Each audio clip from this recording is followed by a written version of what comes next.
Sa pagpapatuloy ng ating balitaan, kalunos-lunos ang sinapit ng ating mga kababayan sa ground zero ng lindol, partikular sa Bogo City sa Cebu. Matapos yanigin ng magnitude 6.9 na lindol, umabot na sa 72 ang nasawi.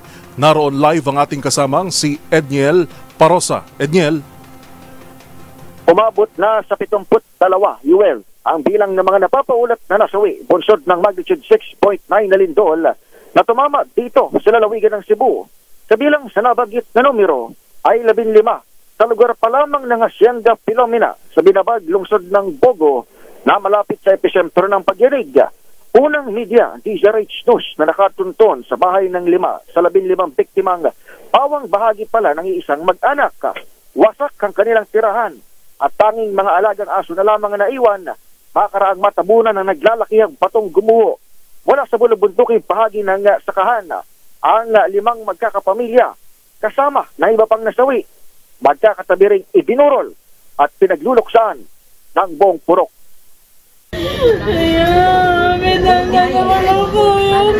Naanuhan na sila ng bato.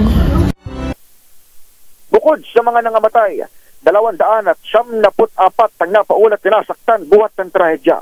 Kasama dyan ang 74 anyos na si Nanay Erlinda na isinugod sa Cebu Provincial Hospital sa Bogo dahil sa komplikasyon sa gallstone. Pero kwento niya sa DZRH, posibleng lumala kanyang karamdaman dahil sa stress at takot ang mangyaring paglindol. Tapos, dala ko dito kaya hindi na ako nakaya ang sakit.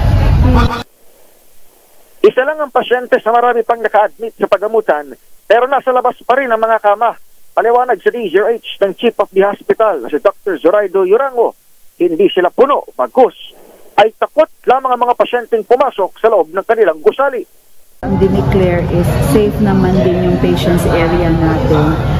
Kaso, ayaw pa nilang pumasok ng ating mga pasyente. It's understandable kasi grabe yung shakes, aftershocks. Binisita ni Pangulong Bongbong Marcos ang lungsod ng Bogo ngayong araw.